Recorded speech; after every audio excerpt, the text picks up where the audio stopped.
Hi, everyone, and thank you so much for joining me. I'm Rosemarie Miller, and today I have the pleasure of speaking with Dr. Martin Luther King Jr.'s youngest daughter, Dr. Bernice King. So you said over half a century of struggle and incremental progress later, we're making good on Daddy's call to bank in by creating new centers of opportunity for people of color, starting with this Black-led bank acquisition.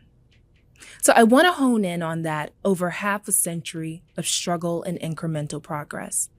So before we dive into the bank acquisition, do you feel that all that your father lived and died for is unraveling before our eyes? I'm thinking of like the critical race theory, all of that happening right now.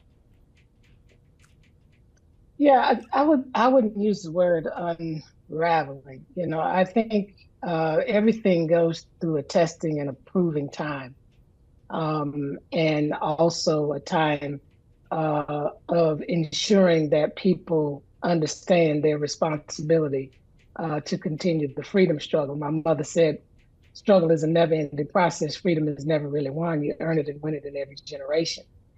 And it's very easy to get consumed in your own individual life and forget your social responsibility.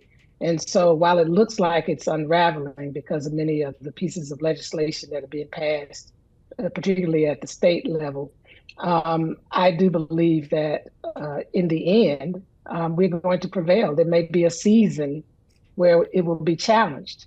But you have to understand we're not in the same place we were in the 50s and 60s. In the 50s and 60s, if you tried to register to vote, you literally got beat. C.T. Vivian is an example. There were very few people listed on the registrars across the South in particular. In Atlanta, Georgia, should I say, there are great percentage, over 50, 60%, maybe even 80% of the people in the state of Georgia are registered to vote. And as we know, Georgia's population is probably about 30, 35% Black. And so we're not starting at the same place, although these efforts to try to dismantle are in place. The beauty is that people are waking up to their responsibility and they are challenging these things. And so I would never say it's unraveling. Well, I think about while we're not at the same place, do you believe young Black people of today, do you believe we have the same heart to keep fighting as you all did back in the day?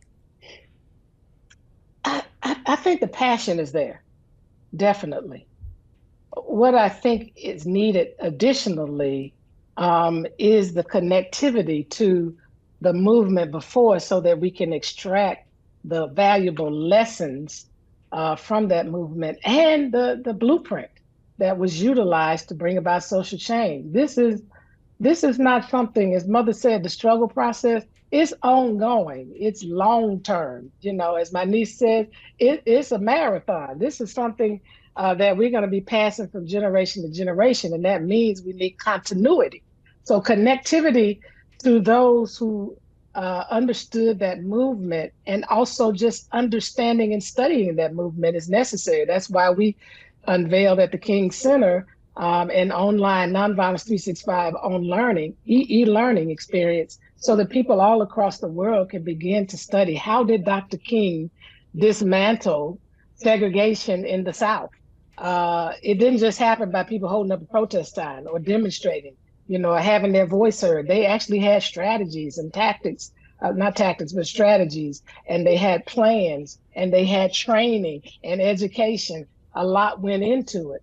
And so, these are the things that I think are necessary for this generation to be able to endure the process that comes with change, because there's always pushback. There's always going to be that,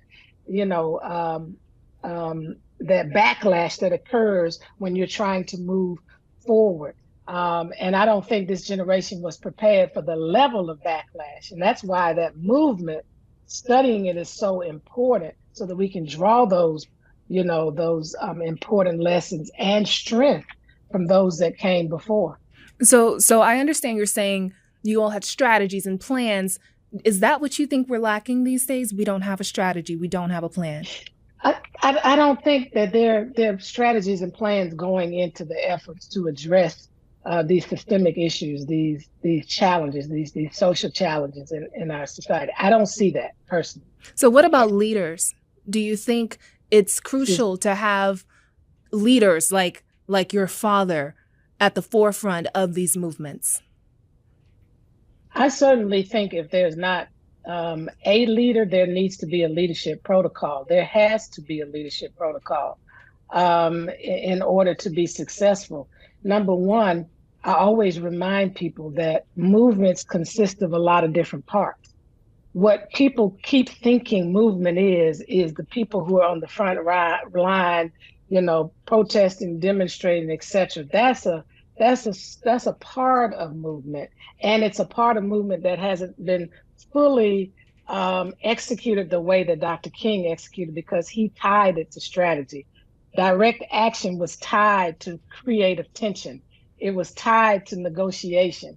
There's so many things that people can learn from it. That's why I'm going to keep saying people need to go to that Nonviolence 365 e-learning at thekingcenter.org. And so, in order to bring about social change effectively, you have to have strategy, because strategy comes with, not just preparing for a moment, but strategy is something that has to be ongoing, because the resistance changes, the pushback changes, so it's strategy that's coordinated as well, because this may not be appropriate at this moment, but this other thing might be appropriate. So it's lining things up, it's coordinating things, and it's making provisions for things. For instance, think about the Montgomery bus protest.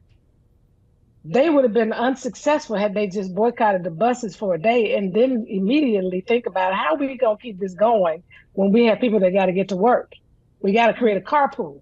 So they had to think about the carpool. They had to strategize again when the officials there tried to make it hard for them to have carpools by making it illegal for the taxi companies to charge lower fares. So then they had to figure out, how do we get private people to transport people? I mean, it was just stuff happening all the time, and they had to go back and strategize again. What do we do now in light of this new information that we have discovered that's trying to create a barrier to what we are doing?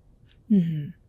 So speaking of strategies, plans, and I think about the Bloody Sunday anniversary just happened, and 2 days later, your father led 2,000 followers to Edmund Pettus Bridge to kneel and pray.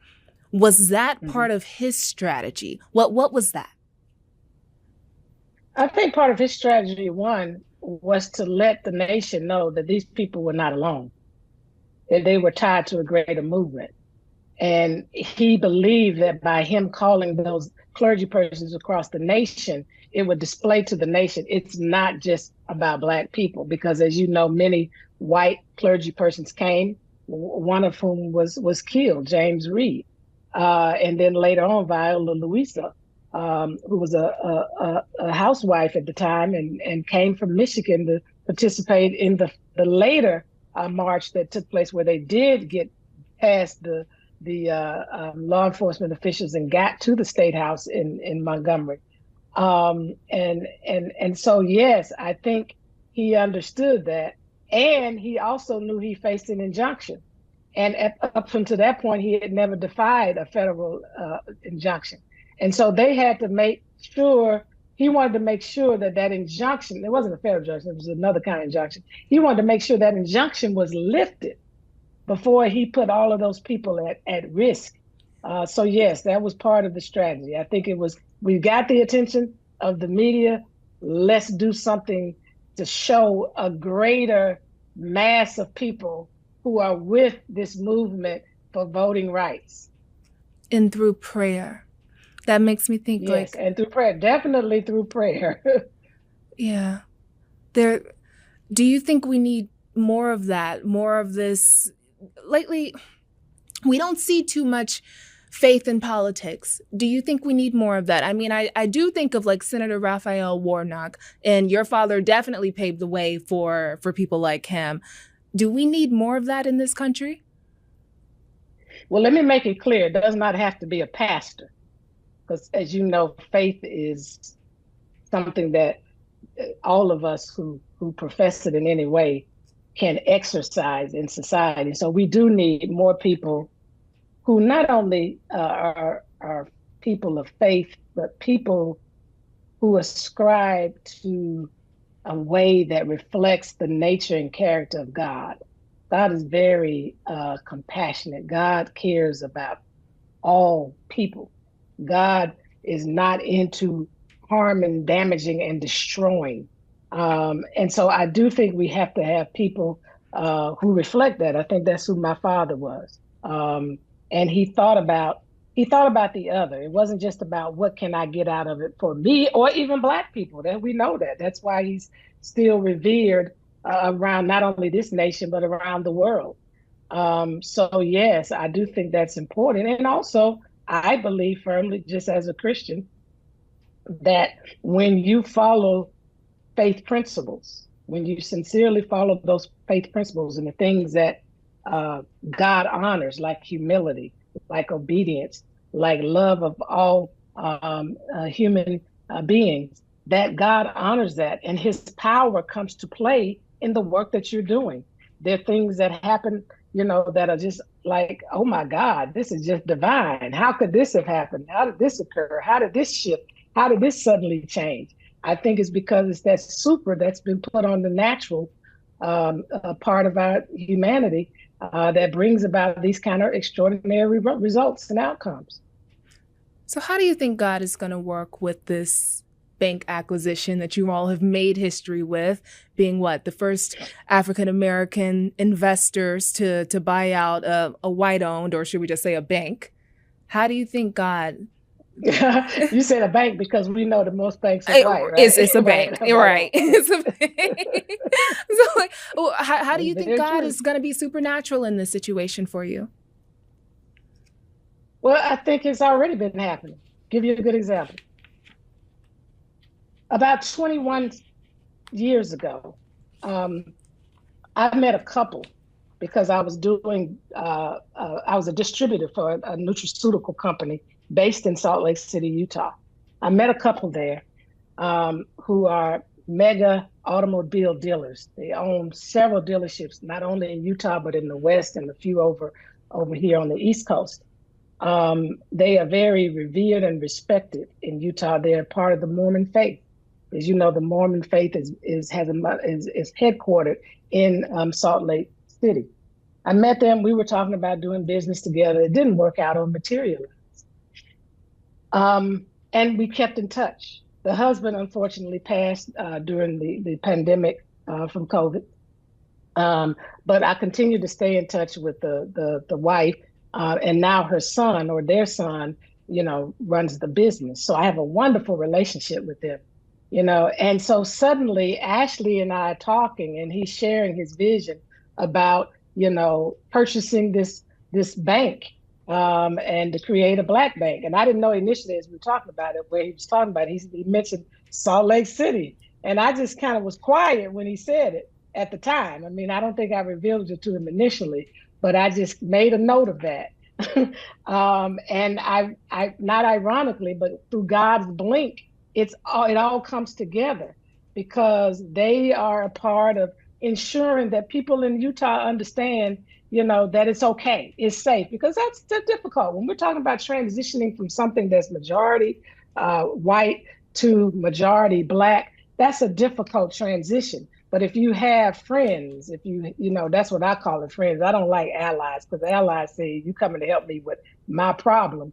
Friends mean, to me, friends or even members of my family means this is a problem for all of us. And so I want to join in helping us to address this problem. And so they have been friends and family with us through this process. So to me, that's God moving. I mean, the fact that how could that happen? It happens to be Utah. And I happen to be tied to somebody who's very influential in Utah, not knowing for such a time as this. So that's just one example. There are numerous examples that, Ashley can expound upon when he talks, that you just know that the hand of God is is on this and throughout this process. Now, we have to be faithful in the process, and ensure that we are, being obedient to where God is leading, in order for God's hand to stay on it. But I know that God is in it in so many respects. Oh, we could talk about God all And the day. fact and the fact that historically, my grandfather was one of the founding board members of Citizens Trust Bank, which is the leading Black bank, historically, in our country. It's the one that is still here. We've lost several of them, but it's the one that's still here. I bank with that particular bank. I own a little bit of stock in that bank, because my grandfather distributed to his grandchildren, and his daughter, who's still living at the time. And my father, as you mentioned in the early part of the interview, started challenging corporations that were doing business in the Black community to open accounts in those communities. Don't just take out of that community, give back to that community. So hire, at that time, this sounds strange today, but no, maybe not. Hire more Black people, pay them on par, promote them, but also we're going to hold you accountable for opening these accounts. And then he challenged those the night before he was assassinated. He challenged the people who were part of the movement. Look, this is a time of economic empowerment for our community. So we're going to do a bank in. Take your money out of the downtown banks. That was word code for the white banks, and place it in, and I forget the name of the bank at the time, which was a Black bank in Memphis, Tennessee, because we're going to do a bank in. So he was already doing a lot of economic work that people are not aware of. And we need to talk more about that later. The economic work that my father did through Operation Breadbasket, which this whole effort, with the corporations was a part of. And they made a tremendous headway in that regard, and really was building an economic infrastructure for the Black community, I believe. Well, giving back to the community. All right. Thank you so much, Dr. King. Thank you.